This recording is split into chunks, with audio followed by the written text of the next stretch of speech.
আজ একটু পাবদা মাছের ঝাল করব সর্ষে পোস্ত দিয়ে। তো পাবদা মাছগুলো দেখুন পেটে ডিম ভর্তি। এই সময় যদিও সব পাবদা মাছের পেটে ডিম ভর্তিই থাকে। তো আমি তার জন্য নিয়ে নিয়েছি কি সর্ষে, পোস্ত আর শুকনো লঙ্কা। এটা আমি মিক্সিতে পেস্ট করে নিয়েছি। আর এদিকে মাছ ভাজা হচ্ছে। মাছ ভাজাটাকে উল্টে আর এক পিঠ ভেজে নেব। হালকা করে ভাজবো আমি, পাবদা মাছ বেশি না ভাজলেও হয়। তো এই যে মাছ ভাজা আমার রেডি হয়ে গেছে। এদিকে অন্য আরেকটা কড়াইতে আমি সর্ষের তেল গরম করে এর মধ্যে কালো জিরে ফোড়ন দিয়ে নিচ্ছি।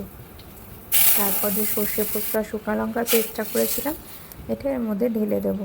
দিয়ে খানিকটা জল দিয়ে এর মধ্যে নুন, হলুদ পরিমাণ মতো দিয়ে নেব। তারপর ঝোল ফুটে উঠলে আমি এর মধ্যে ভাজা মাছগুলো দিয়ে দেবো।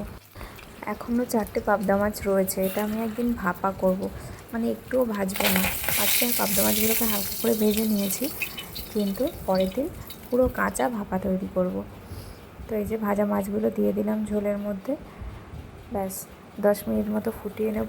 ফোটালেই পাবদা মাছের ঝাল রেডি। তো আজকের ভিডিওটা কেমন লাগলো অবশ্যই কমেন্ট করে জানাবেন। দেখা হবে নতুন ভিডিওতে। সবাই ভালো থাকবেন, সুস্থ থাকবেন।